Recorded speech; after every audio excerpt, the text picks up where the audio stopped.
মধ্যপ্রাচ্যে ক্রমেই ভয়াবহ রূপ নিচ্ছে ইরান ইসরায়েল সংঘাত।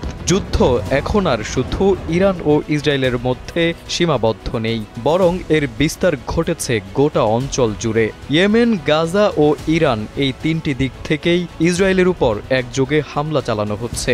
মিসাইল, ড্রোন ও গোলাবারুদের ছোবলে এক প্রকার অবরুদ্ধ হয়ে পড়েছে ইসরায়েল। ফলে রাজধানী তেল আবিব সহ দেশের বিভিন্ন এলাকায় চরম আতঙ্ক ও উদ্বেগ বিরাজ করছে। ইসরায়েলের আয়রন ডোম বিমান প্রতিরক্ষা ব্যবস্থাকে ব্যর্থ করে তেল আবিবে অবস্থিত প্রতিরক্ষা সদর দপ্তরে হামলা চালিয়ে গুড়িয়ে দিয়েছে ইরান। ২৪ ঘন্টার মধ্যে ইরানে দফায় দফায় ইসরায়েলি বিমান হামলার পর তেহরানে এই প্রতিশোধমূলক পদক্ষেপ শুরু হয়।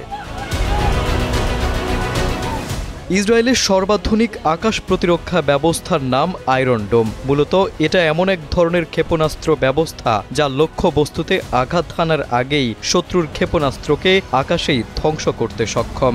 বড় ক্ষেপণাস্ত্র তো বটেই, ক্ষুদ্র রকেটও ধ্বংস করে দেয় ইসরায়েলের আয়রন ডোম। ইহুদিদের কাছে তাদের এই আয়রন ডোম জাতীয় নিরাপত্তা আর গৌরবের প্রতীক। ইসরায়েলের সেই গর্বকে এবার চূর্ণ করে দিল ইরান। সোশ্যাল মিডিয়ায় ছড়িয়ে পড়া ১৯ সেকেন্ডের একটি ভিডিওতে দেখা যায় রাতের আকাশে ক্ষেপণাস্ত্র প্রতিহত করার চেষ্টা করছে ইসরায়েলের আয়রন ডোম, কিন্তু একটি ক্ষেপণাস্ত্র সেটি ভেদ করে আছড়ে পড়ে তেল আবিবের কিরিয়া এলাকার কাছে, যেখানে অবস্থিত ইসরায়েলি প্রতিরক্ষা বাহিনীর সদর দফতর। মুহূর্তের মধ্যে আকাশ আলোয় ঝলসে ওঠে, তারপর বিকট শব্দে বিস্ফোরণ। শুক্রবার সকালে ইসরায়েল ইরানে দুটি বিমান হামলা চালায়।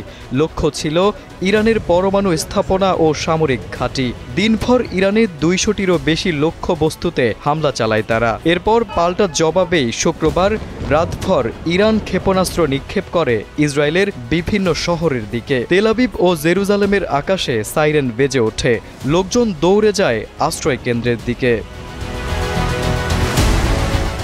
নিউজ ডেস্ক, সময়ের আলো।